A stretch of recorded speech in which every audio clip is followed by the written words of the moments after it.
Baik anak-anak, kita lanjutkan ke nomor 24 ya. Peristiwa yang akan terjadi jika Pak Permadi tidak memberi kentang kepada pengemis adalah keluarga Pak Permadi tidak akan berkelimpahan bahan makanan. Bisa jadi karena apa? Tadi bisa melimpah karena kentang yang diberikan oleh pengemis itu satu yang disisihkan ketika diiris-iris ya, dipotong-potong itu bisa menjadi tiap satu potongan menjadi 5 bagian ya, 5 kentang. Satu potongan menjadi 5 kentang. Itu karena memberi ke pengemis, kalau enggak bisa jadi tidak berlimpah. Lalu yang B, anak-anak Pak dan Bu Permadi tidak dapat makan 5 buah kentang. Ya bisa, kalau tidak diberikan ke pengemis kan masih 5. Jadi salah ya. Pak Permadi tidak dapat bercocok tanam lagi untuk persediaan bahan makanan. Nah, kalau perkiraan seperti ini itu yang langsung terjadi, nak. Jadi ini yang C ini bisa, tapi ini kan masih rentetan yang kesekian kalinya. Untuk yang langsung terjadi itu kan keluarga Pak Permadi itu tidak akan berlimpah bahan makanannya. Itu yang paling pertama terjadi. Jawabannya A. Kalau yang D, pengemis yang renta itu tidak jadi memberikan keajaiban kepada Pak Permadi, belum tentu ya. Jadi jawabannya A. Baik, lanjut ke nomor 5. Nilai moral positif yang terdapat pada cerita tersebut adalah A. Berani menahan rasa lapar? Tidak ya. Mau kelaparan demi orang lain? Berbagi demi mendapatkan sesuatu? Mau berbagi meskipun hidup pas-pasan? Nilai moral positif itu hal yang baik ya. Positif itu yang baik. Mau kelaparan demi orang lain? Apakah cuma itu? Berbagi demi mendapatkan sesuatu atau mau berbagi meskipun hidup pas-pasan?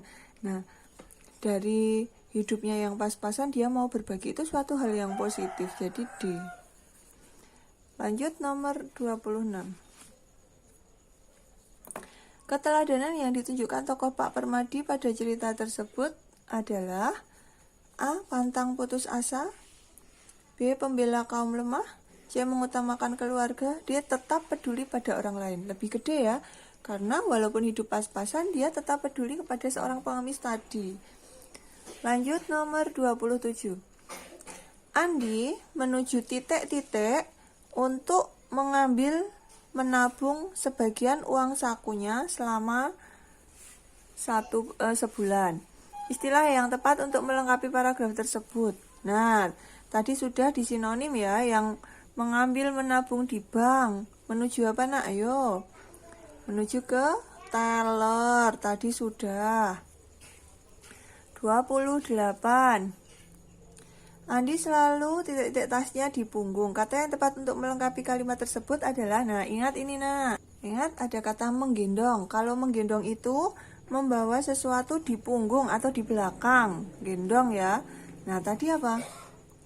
Tadi Andi selalu titik tasnya di punggung. Jelas berarti menggendong. Kalau menenteng apa nih? Sudah pernah saya kirim fotonya. Menenteng membawa dengan tangan sebelah seperti menjinjing. Membawa dengan tangan sebelah, biasanya membawa tas ya. Lanjut, mengempit. Mengempit itu membawa barang di antara lengan dan badan. Dikempit. Memikul itu membawa barang dengan menggantungkan di tongkat yang ditaruh di atas bahu. Pakai tongkat ya, membawa barang dengan menggantungkan di tongkat yang ditaruh di atas bahu. Kalau anak-anak pernah lihat penjual dawet, itu kadang ada yang memikul dengan tongkat, depan dan belakang ada dawet ya. Itu memikul. Kalau menjinjing, membawa sesuatu dengan posisi tangan ke bawah. Ini hampir sama dengan menenteng. Lalu yang 6, memanggul itu membawa barang di atas bahu. Memikul dan memanggul bedanya sama-sama di atas bahu ya, tapi kalau memikul itu menggunakan tongkat, ada alatnya tongkat. Tapi kalau memanggul langsung di atas bahu tanpa alat, tanpa tongkat. Itu bedanya. Yang nomor 7 menjunjung. Kalau menjunjung itu membawa barang di atas kepala. Itu namanya menjunjung. Diingat-ingat ya anak-anak ya. Baik, nomor 28 sudah ya jelas, di punggung berarti menggendong. Lanjut ke 29. Ini tentang ungkapan. Nah, anak-anak ingat kembali ungkapan. Ini ungkapan ya. Di sini kemarin sudah saya tuliskan. Dan harapan saya anak-anak di rumah juga menulis di bukunya masing-masing. Angkat koper, itu tersingkir dari suatu kompetisi. Angkat kaki, pergi, melarikan diri, kabur. Kalau angkat tangan itu maksudnya menyerah. Angkat topi itu menaruh hormat atau kagum. Besar hati itu bisa berarti bangga, bisa berarti sombong. Kecil hati itu takut, bisa berarti kecewa. Kepala dingin itu tenang dan sabar. Murah hati itu suka memberi, suka menolong ya. Tangan kanan orang kepercayaan, tinggi hati itu sombong, angkuh. Cuci tangan tidak turut campur suatu masalah walaupun mengetahui. Bisa juga berarti tidak mau terlibat dalam kesalahan yang dibuat orang lain. Kaki tangan orang yang diperalat untuk membantu. Sekarang kita lihat yang nomor 29. Sam suka membantu teman. Walaupun ia bukan orang kaya, ia tidak kikir. Oleh karena itu, Sam disukai banyak teman. Pada saat Budi tidak membawa uang saku, Sam memberikan sebagian uang sakunya kepada Budi. Memang Sam itu tergolong anak yang titik-titik. Apakah tinggi hati? Tinggi hati tadi apa yo? Tinggi hati itu kan sombong, kan ya? Besar hati juga sombong, bisa berarti sombong, bisa berarti bangga. Di sini suka membantu. Kecil hati itu takut atau kecewa. Kalau murah hati suka memberi, suka menolong. Nah, menolong kan sama dengan membantu. Suka memberi, suka menolong, suka membantu. Berarti jawaban nomor 29 adalah D. Itu caranya ya anak-anak ya. 30 tentang peribahasa. Banu terlambat mengumpulkan tugas sekolah.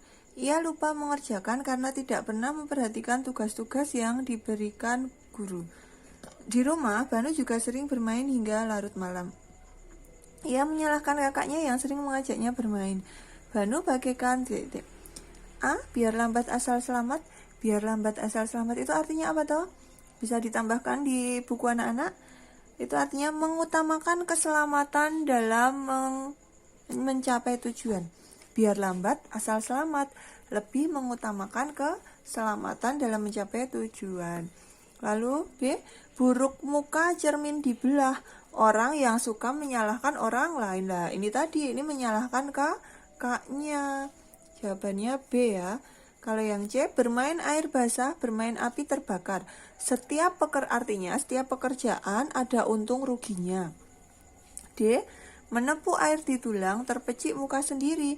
Apabila berbuat sesuatu yang jahat, perkara itu akan terkena kembali ke diri kita sendiri.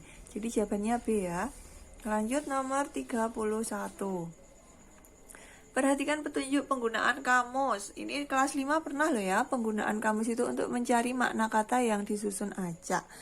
Urutannya bagaimana? Kita langsung menuju A, B, C, D aja. Ini 3 dan 4. Kita lihat 3 dan 4 langsung.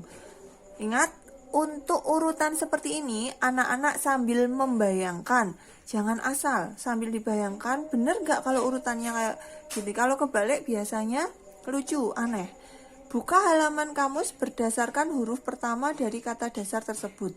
Ada kata-kata tersebut mana? Yang 4, carilah kata dasar dari kata yang akan dicari artinya. Nah, ini sudah kata dasar tersebut. Padahal ini tadi belum bahas ini. Jadi yang benar adalah carilah kata dasar dari kata yang akan dicari artinya. Kata dasarnya dicari. Kata dasar itu apa toh? Kata yang belum mendapatkan imbuhan. Contohnya membeli itu kata dasarnya apa? Kata dasarnya beli. Jadi harus dicari kata dasarnya dulu. Jadi 4 ya, yang A dan B jelas salah. Oke, tinggal 4 ini C dan D. Sekarang setelah 4, 2 atau 3? Kita lihat yang 2. Catat arti kata tersebut. Belum. Baru buka, setelah cari kata dasar, sekarang buka halaman kamus berdasarkan huruf pertama dari kata dasar tersebut. Nah, nyambung kan di sini kata dasar, di sini kata dasar tersebut. Kita mencari kata dasarnya, setelah itu buka halaman kamus berdasarkan huruf pertama kata dasar tersebut. Contohnya tadi kan saya contohkan membeli. Nah, kata dasarnya itu kan beli. Berarti huruf pertamanya B. Nah, kita buka halaman kamus berdasarkan huruf pertama kita. Huruf pertamanya B. Jadi kita cari yang B. Seperti itu. Berarti sudah jelas. Jawabannya D. Ini salah. Kalau catat arti kata lah, baru mencari kok sudah catat artinya, kan belum ketemu, nggak nyambung toh. Ingat sambil dibayangkan, kalau nggak nyambung ya aneh wong. Belum ketemu lagi arep digoleki kok andang disuruh mencatat artinya, nggak nyambung. Sekarang 32. Sama, ini urutan pembuat poster. Kita lihat 2 atau 3 dulu nih. Yuk dilihat. 2. Rumuskan kata-kata atau pesan yang akan disampaikan dalam poster sesuai tema. Yang ketiga, tentukan objek atau tema. Nah, ini sudah langsung rumuskan kata-kata atau pesan yang akan disampaikan dalam poster sesuai tema. Berarti kan kita harus menentukan temanya dulu. Berarti 3 dulu ya. Ini jelas salah. Tentukan objek atau temanya dulu. Setelah tentukan tema baru merumuskan kata-kata sesuai dengan tema. Lanjut, berarti tinggal C atau D. 3, setelah 3, 2. Sama ya. Setelah objek atau tema, lanjut rumuskan kata-kata sesuai tema. Sekarang 1 atau 5. Yuk lihat.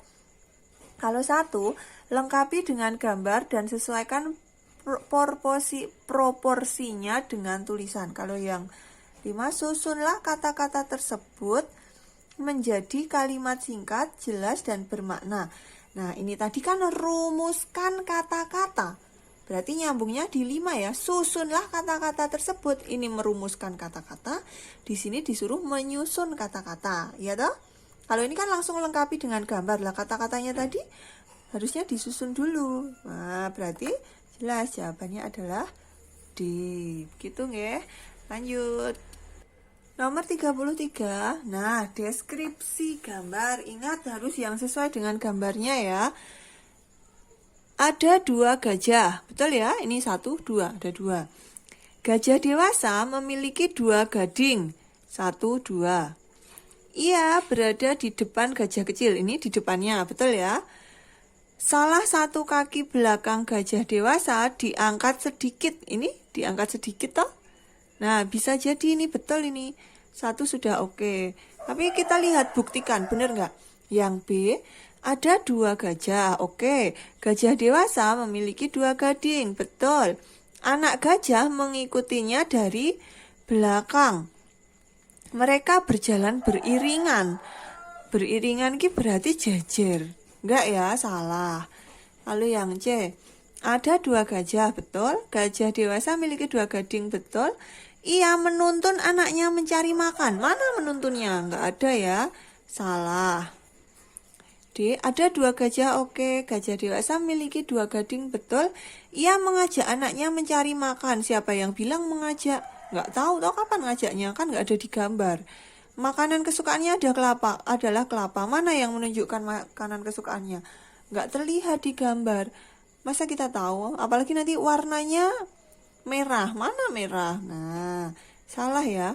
Nggak ada, ini juga nggak ada. Ini juga nggak. Jawabannya A, yang jelas ya. Ingat, deskripsi itu yang jelas-jelas bisa kita lihat di dalam gambar itu. 34.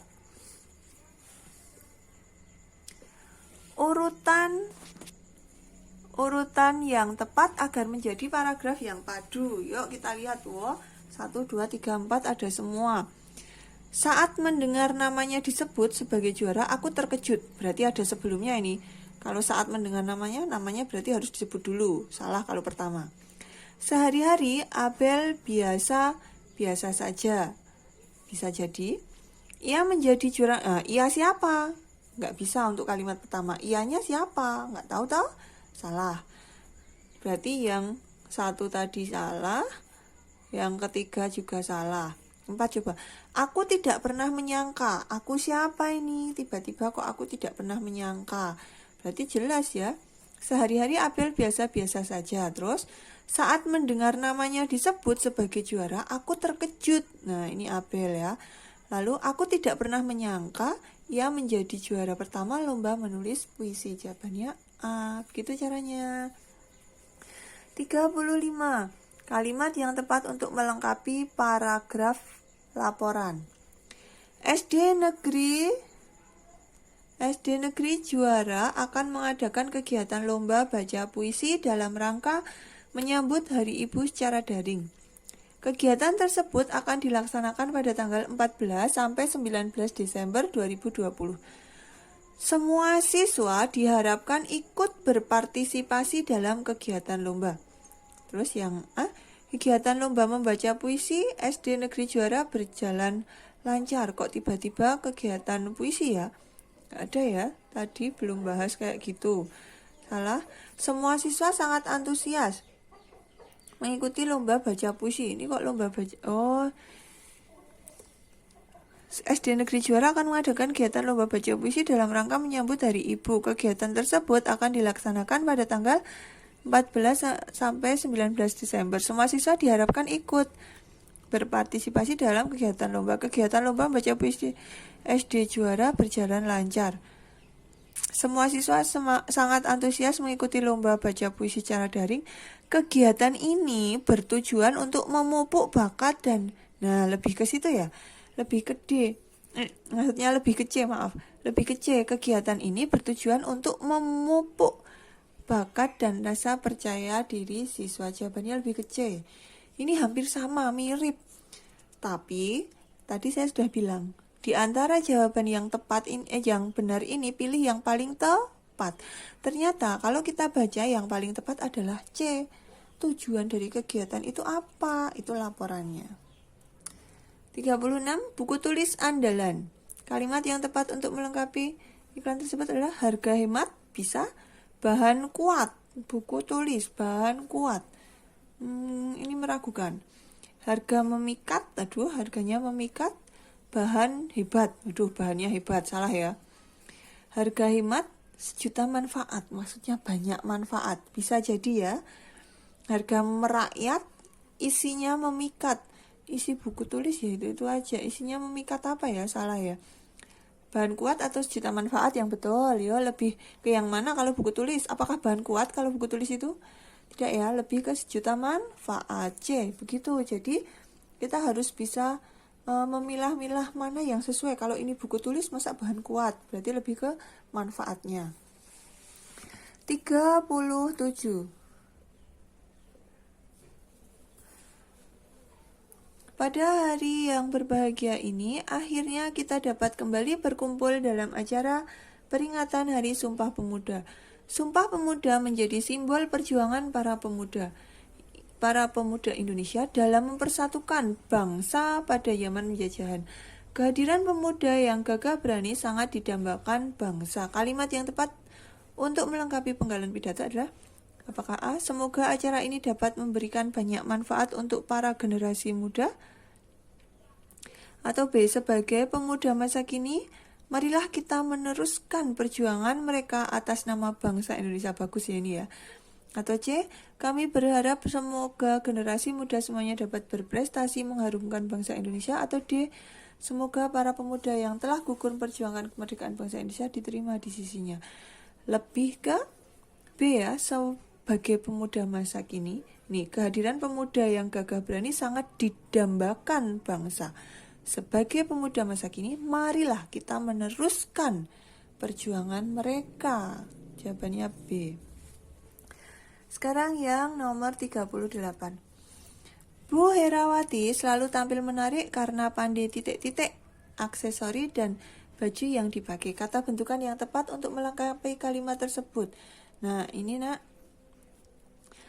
Memadupadankan apa memadupadankan? Ingat, yang luluh apa kemarin? K, P, T, S itu luluh. Ini sebenarnya di sini itu nanti semuanya sama, hanya ada ini mendapatkan awalan mo dan akhiran kan. Kalau tadi kata dasarnya itu padu padan itu kan pisah. Kalau mendapatkan awalan dan akhiran secara bersamaan, itu menulisnya jadi serangkai.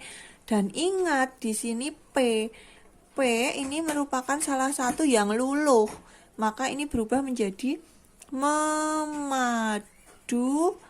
padankan. Diingat-ingat kalau mendapatkan awalan dan akhiran sekaligus ini menjadi satu rangkaian. Dan biasanya jebakannya ini KPTS. Diingat-ingat yang luluh itu KPTS. Padu padan, P-nya ini tadi luluh menjadi memadu padankan. Jadi jawabannya C. Tanggung jawab misalnya. Tanggung jawab. Mendapat me dan kan. Apakah jadi menanggung jawab? Kan? Bukan. Ini jadi memper. Nah, kalau ini ada pernya, jadi memper. Tanggung jawabkan. Ini ditulis serangkai. Ini kenapa ini tadi ada pernya? Mempertanggungjawabkan. Ini kalau ini ada pernya jadi tetap mempertanggung. Bukan mempernanggung loh ya, mempertanggung. Bedanya di situ ya. Kalau ini memadu. Dah, paham ya? Ingat ini mempertanggungjawabkan. Ditulisnya satu rangkai. Mempertanggungjawabkan. 39. Wabah virus corona sudah menjadi akut karena telah menyebar ke seluruh dunia. Perbaikan istilah akut. Wabah virus corona sudah menjadi akut. Bukan akut ya, sudah menyebar di mana-mana itu maksudnya pandemi. Pasti udah tahu ini pandemi. Sekarang kan baru marak di sini. 40. Ayahku mendapatkan cedera mata yang unik ketika melawat di negara tetangga. Penggunaan kata baku yang tepat pada kata yang bercetak miring adalah, nah ini intinya di cedera mata ini. Nah, ini biasanya kalau dulu saya taunya cindera mata. Ternyata salah, Nak. Cindera mata ini salah. Yang benar itu cendera mata. Tapi maaf, ternyata ini bukan disambung. Ternyata ini dipisah. Yang betul B, cendera mata itu dipisah di sini. Bukan satu rangkaian. Ternyata dipisah. Cendera mata. Ini kata baku sebentar. Ya, bicara dengan kata baku ini banyak ya. Fotosintetis salah, yang benar fotosintesis. Klorofil salah, yang benar klorofil. Karbon dioksida, yang benar karbon dioksida. Spasi ya. Cedera mata salah, yang benar cendera mata. Ijazah, yang benar pakai set.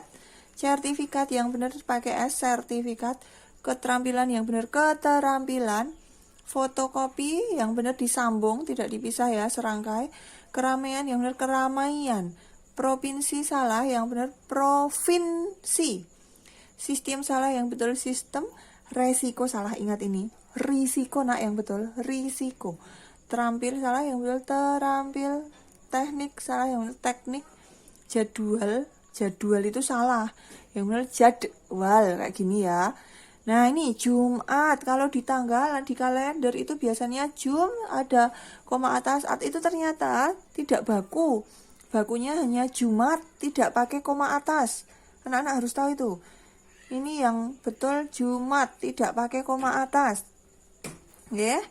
Apotik salah, yang betul apotek pakai E. Cara mengingatnya apoteker, tidak ada apotiker. Ingat ya, apotek pakai E. Terus praktek salah, ini kebalikan dari apotek. Kalau praktek pakai E salah, yang benar pakai I. Mengingatnya apa? Adanya praktikum, tidak ada praktekum, ya toh? Adanya praktikum. Kalau tadi adanya apoteker, ini adanya praktikum. Aktif, yang betul pakai F, tapi kalau aktivitas baru pakai V. Ini anak-anak harus tahu. Kalau aktif pakai F, kalau aktivitas yang betul pakai V. Drastis, yang betul drastis, DRA. Omset, yang betul pakai Z. Ekstrim, yang betul ekstrem pakai E. Baik anak-anak, sampai 40 dulu. Nanti kita lanjut 41 sampai 50 ya. Terima kasih.